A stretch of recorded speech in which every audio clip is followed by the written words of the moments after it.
Have you ever wondered if God could speak through someone nobody expects? In a peaceful village surrounded by tall trees and green hills, there lived a young boy named Eli.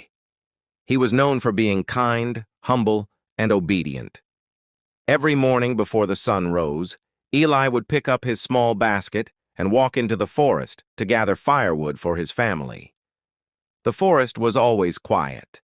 The birds sang beautifully, and the cool morning breeze moved gently through the trees. It was a place where Eli felt close to God. But one morning, something happened that would change his life forever. As Eli bent down to gather a few pieces of dry wood, he suddenly heard a calm but powerful voice. "Eli!" He froze. The voice called again. "Eli, tell my people to return to me. Their hearts have wandered far from me." Eli quickly stood up and looked around. There was no one. His heart was beating fast. He wondered if he had imagined it. The next morning he returned to the same place. As soon as he arrived, the voice spoke once more. This time it was even clearer. "A great storm is coming. Warn the village. Tell them to prepare and seek me while there is still time." Eli knew this was no ordinary voice. He ran back to the village as fast as he could. Without wasting a moment, he gathered the elders and told them everything he had heard. But instead of listening, they laughed. One elder shook his head and said, "You're only a child. Stop filling people's minds with strange stories." Another replied, "We've lived here for many years. No storm is coming." The villagers returned to their daily work as though nothing had happened. But there was one elderly woman who looked into Eli's eyes and saw honesty, not fear. She believed him. She gathered her family. Together they prayed, secured their home, stored food and water, and trusted God. 3 days later, the sky suddenly became dark. Strong winds began to blow. Thunder echoed across the mountains. Then the storm arrived with great force. Trees fell, roofs were torn away, the rivers overflowed. Yet the families who had listened and prepared remained safe. When the storm finally passed, the villagers remembered Eli's warning. Many realized they had ignored God's message simply because it came through a young boy. From that day forward, they understood a lesson they would never forget. God is not limited by age, appearance, or status.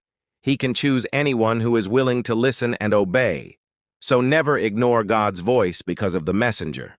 Sometimes, the smallest voice carries heaven's greatest message. As the golden light faded behind him, Eli walked steadily toward his village. Every step echoed the weight of the message he carried. The words he had heard in the forest still filled his heart.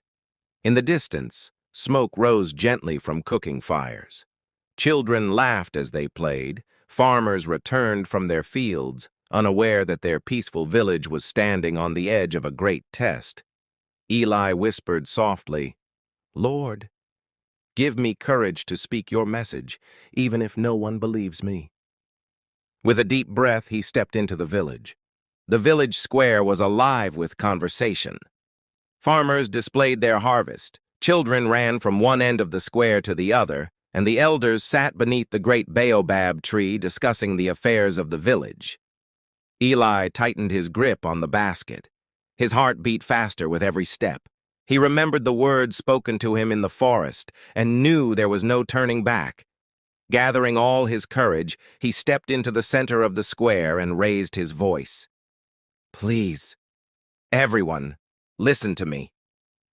The laughter slowly faded. Conversations stopped.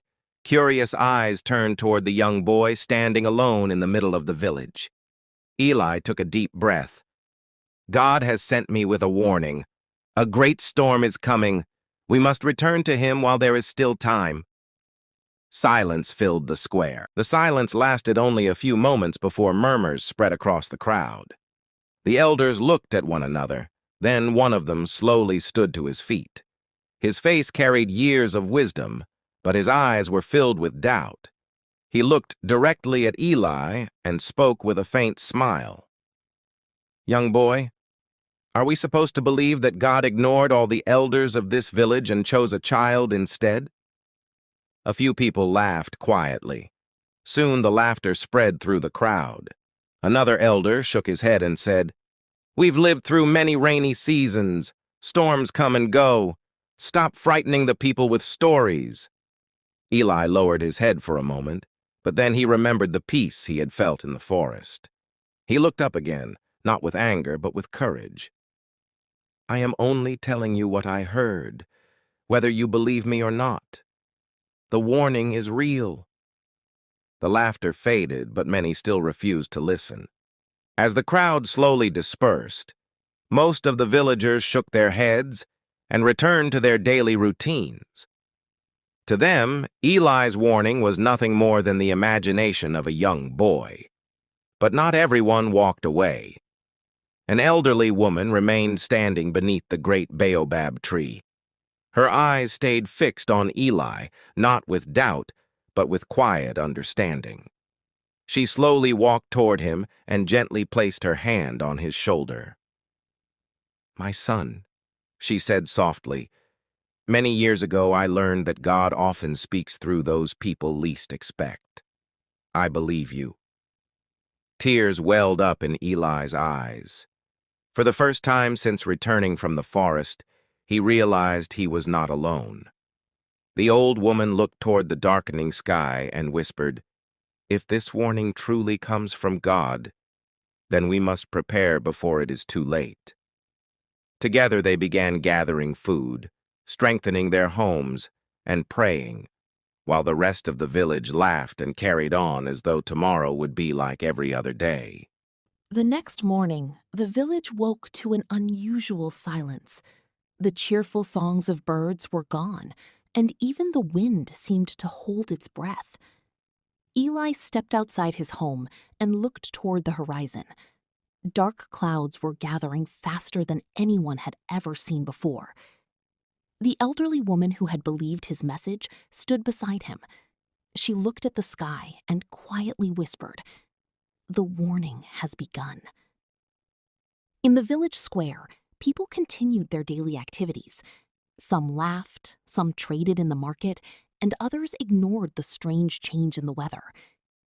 But Eli knew this was no ordinary day. Heaven's warning was becoming reality. The wind grew stronger with every passing moment. Dust swirled through the village streets, and the leaves of the great baobab tree trembled as if they sensed what was coming. The villagers paused and looked toward the sky. The bright morning had disappeared beneath thick, dark clouds. Suddenly, a single raindrop landed on the hand of a young child. Another fell onto the roof of a nearby house. Within moments, the sound of raindrops echoed across the village. The people looked at one another in confusion. Their laughter was gone. Eli stood silently beside the elderly woman. He knew this was only the beginning. The old woman whispered, "God always keeps his word." Without warning, the heavens opened. Rain poured down with a force the village had never witnessed. Thunder shook the earth, and flashes of lightning lit up the dark sky. The peaceful streets quickly filled with rushing water. Market stalls collapsed under the wind, and frightened families ran for shelter. The same people who had laughed at Eli only a day before were now filled with fear. One of the elders looked toward Eli with trembling eyes and whispered, "The boy was telling the truth." Eli did not rejoice in their fear. Instead, the storm continued through the night. But as dawn broke, the rain slowly came to an end. The villagers stepped out of their homes and looked around in silence. The fields were soaked, the trees glistened with fresh rain, and the air felt calm once again. One by one, the elders walked toward Eli. The same voices that had mocked him now spoke with humility. The chief elder bowed his head and said, "Eli, we doubted you. We laughed at the message God placed in your heart. Please forgive us." Eli smiled gently. I have already forgiven you. God did not send me to condemn anyone. He sent me because he loves this village. The elderly woman who had believed from the beginning looked toward the sky and whispered, When God speaks, wisdom listens. The villagers gathered together beneath the great baobab tree. They prayed with thankful hearts, grateful for God's mercy and for the courage of one young boy who chose to obey. And from that day forward, no one in the village ever forgot that God can speak through anyone who is willing to listen.